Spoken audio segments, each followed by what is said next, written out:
Hey guys, this is Caleb, and today we're going to be looking at the Genus Bravo Mark III follow focus from Genus.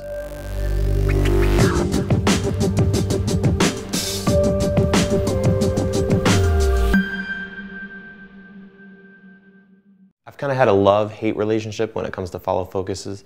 I really like the ease of use when it comes to using a DSLR without a follow focus, not having to have gears on it, and a follow focus kind of ties down a rig a lot.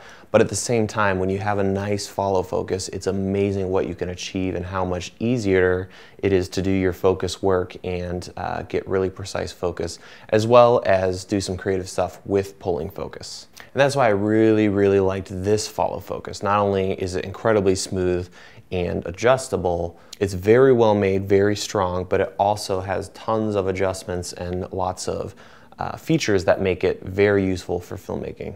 Let's go ahead and take a look at the unit. We have a marking disc like most follow focuses. It is a 3D one, so from the rear, if you do have to adjust focus and operate, you can see your marking points. Unlike a lot of other follow focuses, it has a very nice marking point, and other ones out there like the Red Rock one have very flimsy pins there, whereas this one has a nice, strong, very well made unit. You also have a nice big focus knob, which I really like, as opposed to really small ones. And of course you have the notch for adding either a crank or a whip. Obviously, one of the most important things when it comes to follow focuses is whether or not they have backlash. I've worked a lot with this one and it has literally no backlash or play. And what's cool is over time, if it does develop it, you can adjust it. When I first got this out of the box, it did have a little play and I was able to remove it. Another feature I really like are the adjustable stops. So for instance, this lens doesn't have hard stops, which means as you spin the focus, it's going to continually spin. There's no ends to it. So that can be a little annoying when you have a follow focus because you'll keep spinning to focus forward and it'll just keep going and going and going. You don't know where it ends without looking at the lens or watching the screen very carefully. So this has these little adjustable stops. You can find wherever you want it to stop and then you just tighten it down. And now you have a stop. So it's going to hit the focus pin and not move anymore. So this is great because you can pick your 2 points, tighten it down, and as you spin it, it's going to hit each of those, which is going to allow you to essentially turn your lens that doesn't have any stops into a lens that has stops. So I really like that feature. And it's great for people like me who primarily use one lens. This is the Tamron 24-70, and I use this a lot. I rarely switch lenses. If I do have a different lens, it's on another camera. So this guy lives on my 6D, and this way I can set the hard stops and then just leave this whole setup like it is. The other cool thing about this is it's very easy to swap the gear to the other side. So if you look at this particular lens, the focus ring is actually in the back of the lens, which a lot of follow focuses would be difficult to set up because that means a follow focus would have to be right here, which would kind of become a problem because it would hit my cage or my camera and it wouldn't line up with the focus gear. So this way I can switch the gear from the front of the follow focus to the back. And this is going to be awesome for people who, like me, have smaller primes or have lenses with the focus ring in the back. And one of the coolest features with this follow focus is how easy it is to remove.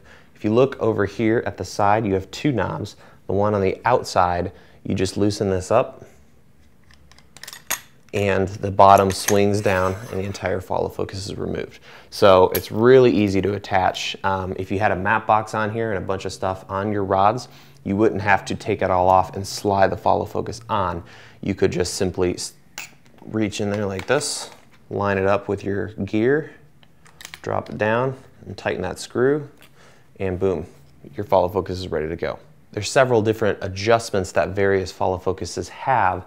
This one attaches to both rods, and then in the center you'll see this little knob right here, and if you loosen that, that's going to give you your in and out adjustment points, so you can line it up with your focus gear, switch it out. So if you had to change lenses, instead of removing this whole thing, you could just loosen that up, slide it all the way out, pop your lens off, stick a new one on, slide it back in, adjust it, and tighten it down. The Genus follow focus also comes with an adjustable gear to add to your lenses.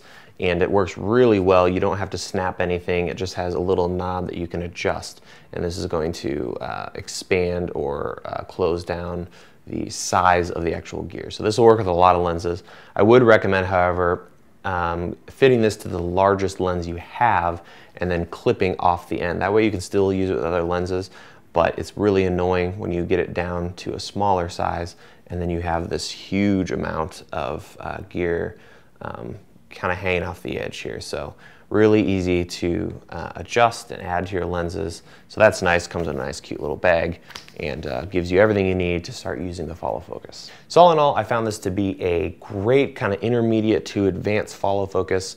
$520, comes with the gear for your lens, and the fact that it is easy to remove, has hard stops, and has literally no backlash or play makes it a fantastic follow focus. So I highly recommend it. That's the Bravo Mark III follow focus from Genustech.